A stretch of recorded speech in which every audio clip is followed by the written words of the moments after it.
So I have to use this, right? Okay. Good evening, guys.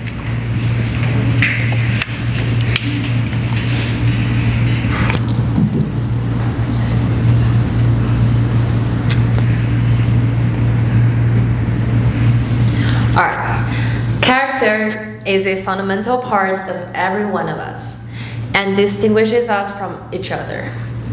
We learn from our incidents. We learn from family. And books, at schools and in our community, that a good character is a lifelong gift and accomplishment of us. Kindness, integrity, and honesty has been the moral compass for most of us since we came into this world. However, we're heavily influenced by society, and the sad reality is that those characters oftentimes don't matter when it comes to worldly success. There's even a popular myth advocating bad guys wins the game, illustrating how turning off our moral compass fast tracks us to fame and fortune, or at least how it comes more easily. In fact, history have given us many examples about how character don't really matter when it comes to being successful.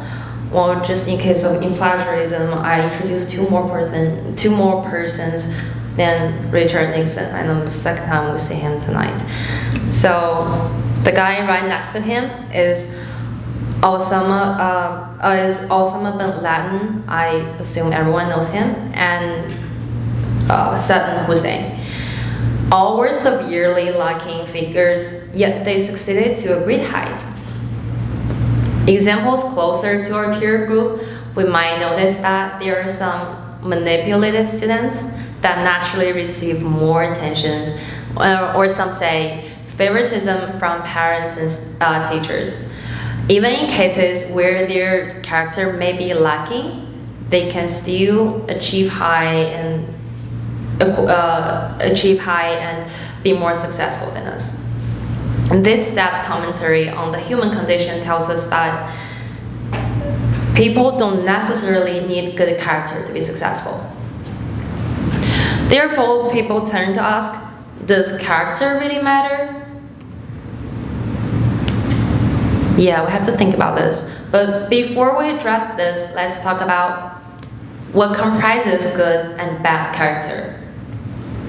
Unlike the term personality, which isn't inherently right or wrong and should not be judged by the society, character is always framed by a universally recognized moral criterion.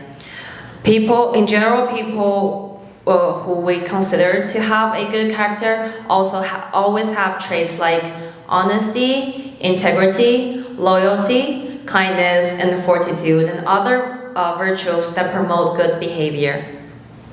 As sons or daughters, we're expected to be thankful for laws and gifts that's given to us from our parents. And being religious, we're always expected to be loyal and totally devoted to our faith. And as students, especially in a faith-based high school like JSerra, we're always taught to be kind, honest, and have integrity. But take a breath. All of these are good characters, but you can do all of the things and still have a bad character. It's much easier to be a good person in the spotlight and under camera surveillance and in the earsight and spot and ears in the eyesight and ear spot of your peer groups. So I assume you guys are considering I'm a good person now.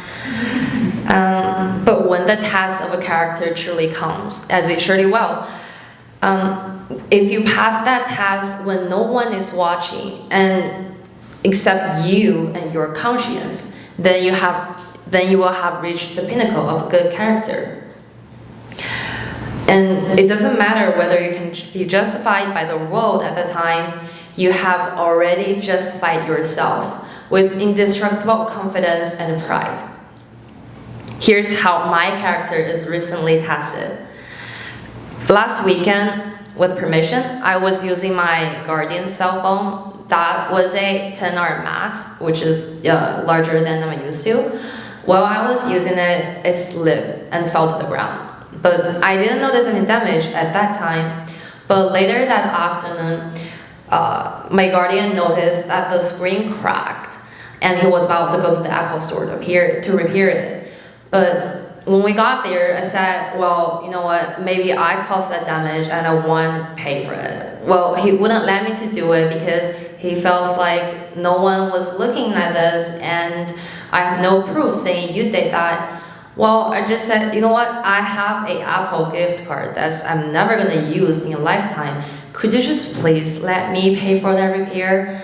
And finally, he let me pay for it with my bank card because I don't actually have a gift card. The only reason I'm doing that is because I want to take responsibility for my own fault. So, you see, character is also about doing the right thing when no one is watching or when no one's gonna know whether you did that.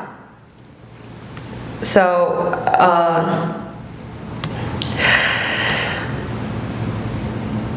and after having passed that test, you are more likely to demonstrate a good character all the time because you have did so at the most difficult time to demonstrate it.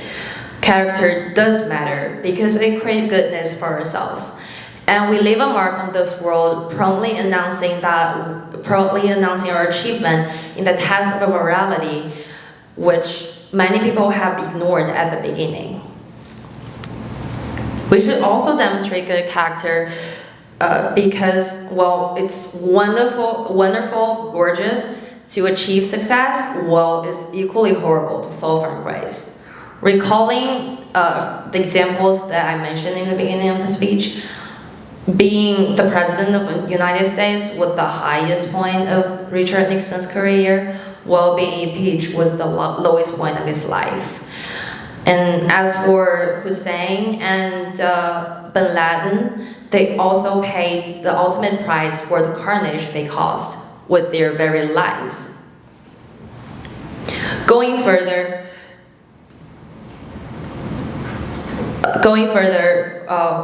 character does matter for us and for everyone whose lives we affect. And here's a video about a character test that I found online, and I wish everyone can realize the power of good character after watching this video. And here you go.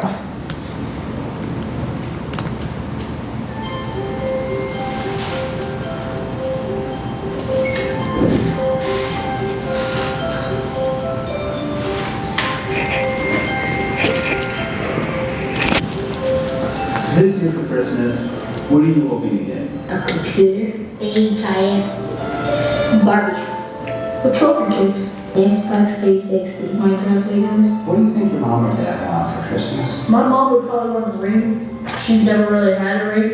Jewelry, she loves jewelry. A new TV. My watches. So, you actually did buy an Xbox 360. What in the world? What is this? Okay, you really got this? A new laptop. Wow, it's a necklace. So you also bought a necklace because you said you also wanted to get a necklace for your mom or your auntie. The catch is that you could either get a gift for yourself, or you can pick a gift for your mom and dad. And you need to pick one. Now before you answer, oh, that's hard. Is that a really hard question? Mm-hmm.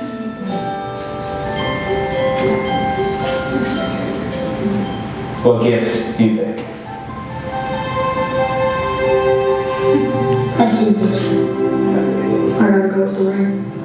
What gift do you pick? That one. A dress. I'll choose this for me. I'll choose this one. It's a really tough question. I'll but give him this. you already know? Tell me why. Because Legos don't matter. Your family matters. Not Legos, not toys, your family. So it's either family or Legos, and I choose family. I get gifts every year from my family, and my mom don't get anything. If I get a laptop, my mom will something. She helps me when I'm sick. She helps me with my homework. She gave me a house to live in. They look out for me and do stuff for me, so I need to give back to them. Now I have the opportunity to give them something. Because you actually picked a gift for your family, you're actually going to go home with both. Tell me how you're feeling. I'm feeling really happy and thankful. Just happy. Thankful. For your family? For what? My family, everything. You didn't make this decision, actually. And you picked your dad as a child. Oh, that's you made me cry. Oh, for me? It's for you.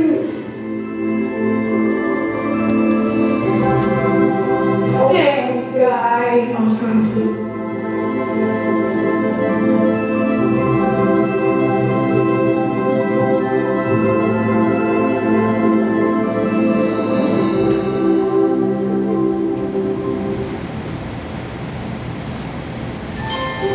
Sorry, that's the end.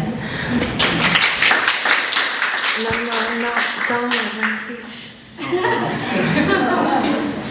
That was amazing, right? I was like this close to crying after watching this video.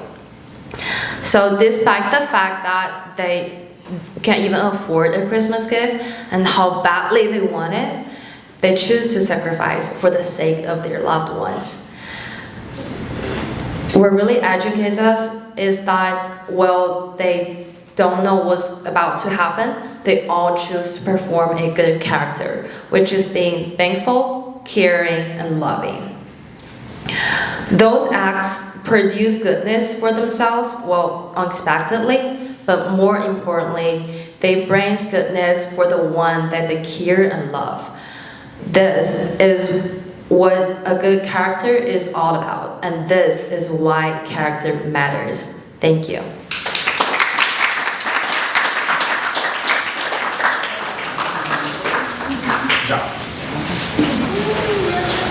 All right.